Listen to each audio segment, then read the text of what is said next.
ઘણીવાર પ્રશ્ન થતો હોય છે કે વડ કેમ વાવવું જોઈએ. વડ એ એક અક્ષય વૃક્ષ છે. એ આપણું ભારત દેશનું રાષ્ટ્રીય વૃક્ષ છે. વડ એક આધ્યાત્મિક વૃક્ષ છે. વડને વાવ્યા પછી હજારો વર્ષ સુધી વડનો અંત થતો નથી. એ હજારો વર્ષ સુધી જીવંત રહેવાવાળું વૃક્ષ છે. વડ એક ઓક્સિજનનું ફેક્ટરી છે. એ બીજા વૃક્ષની કમ્પેરિવ પર્યાવરણને પ્રકૃતિને મદદરૂપ છે. વડ ઉપર જે ટેટા અને એ થાય છે એ પક્ષીઓ માટેની ભોજનશાળા છે. એક પક્ષીઓનું વસાહત કહી શકાય વડને.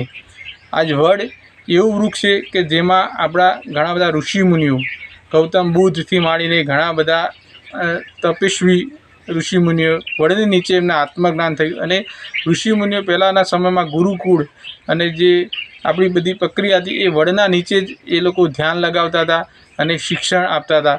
તો આ વડ એક આપણા ભારત દેશ માટે આધ્યાત્મિક વૃક્ષ છે.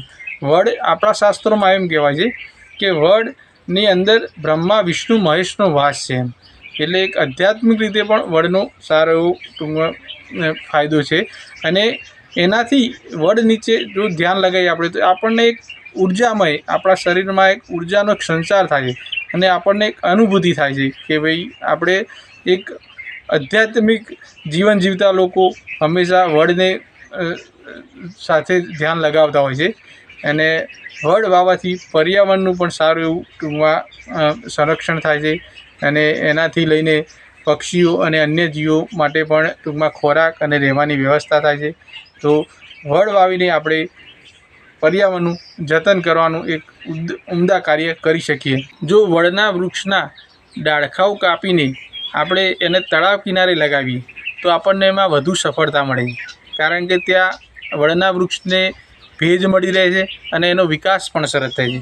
અને જો તળાવ કિનારે આ વડના વૃક્ષો વધુમાં વધુ હશે તો એનાથી લઈને ભારત દેશનો આર્થિક વિકાસ પણ થશે. કેમ કે તળાવ કિનારે રહેતા બગલા અને જે બીજા પક્ષીઓ છે જે તળાવ પર નિર્ભર છે એમને એક આશ્રય સ્થાન મળશે તળાવ કિનારે રહેવાનું, અને એમની સંખ્યામાં વધારો થશે. તો એ ખેડૂતોના પાકને નુકસાન કરતાં જે તત્વો ખરા ઈયળ, તીડ એને પોતાનું ભોજન બનાવશે. અને એનાથી લઈને ખેડૂતોને આર્થિક રીતે ફાયદો થશે. એમનું પાક ઉત્પાદનમાં વધારો થશે. જેથી લઈને વધુમાં વધુ આપણે તળાવ કિનારે વડ, પીપળ, ઉમરા જેવા જો વૃક્ષો વાવીશું જે આવનારા હજારો વર્ષો સુધી જીવંત રહેશે અને પ્રકૃતિ પર્યાવરણનું તો સંરક્ષણ કરશે, એની સાથે સાથે માનવ જીવનને પણ ઉપયોગી થશે. નાના મોટા લાખો જીવોને એના પર રહેવાનું એક ટૂંકમાં આશ્રય સ્થાન મળશે.